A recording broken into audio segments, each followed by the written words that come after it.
தமிழக மன்னர்கள் கடல் கடந்து போய் ஆட்சி பண்ணியிருக்காங்கன்றதுக்கு நிறைய ஆதாரங்கள் இருக்குது. அதில் இன்றளவும் இருக்கிற ஒரு ஆதாரம் தான் அங்கோர் வாட். தமிழ் மன்னன் கட்டிய அங்கோர் வாட்டில் மறைந்திருக்கும் மர்மங்களை இந்த வீடியோவில் பார்க்கலாம் வாங்க.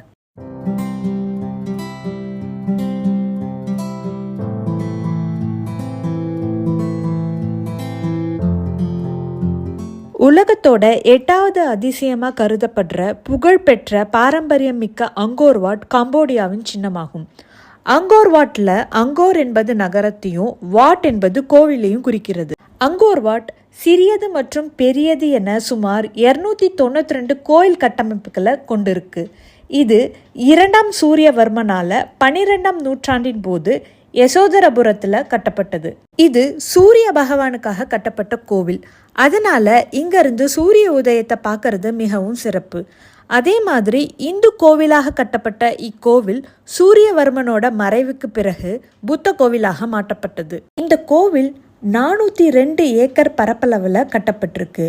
கோவிலில் இருக்க 4 பக்க சுவரும் ஒன்னொன்னும் 3.6 கிலோமீட்டர் நீளம் இருக்கு. இந்த கோவிலை பூமியிலிருந்து 20,000 மீட்டர் மேலே போனால் மட்டும்தான் முழுமையாக படம் பிடிக்க முடியும்.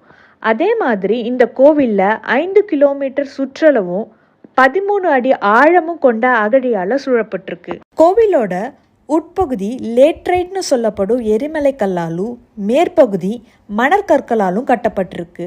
25 கிலோமீட்டர் தொலைவில் உள்ள குலன் மலையிலிருந்து நதி வழியாக இந்த கோவிலுக்கு கட்ட தேவைப்படுற கற்களை கொண்டு வந்திருக்காங்க. இந்த கோவிலை கட்டி முடிக்க 37 ஆண்டுகள், 3 லட்சம் தொழிலாளர்கள், 6000 யானைகள் உபயோகப்படுத்தியிருக்காங்கன்னு கல்வெட்டுகளில் காணப்படுது. 1992ஆம் ஆண்டு யுனெஸ்கோ அங்கோர் வாட்டை உலக பாரம்பரிய தலமாக அறிவிச்சு அதிகம் சிதைவுறாம இன்றளவும் பராமரித்து வருது. ஹாலிவுட்ல ஏஞ்சலினா ஜோலி நடிச்ச டாம் ரைடர் படம் இங்குதான் படமாக்கப்பட்டது.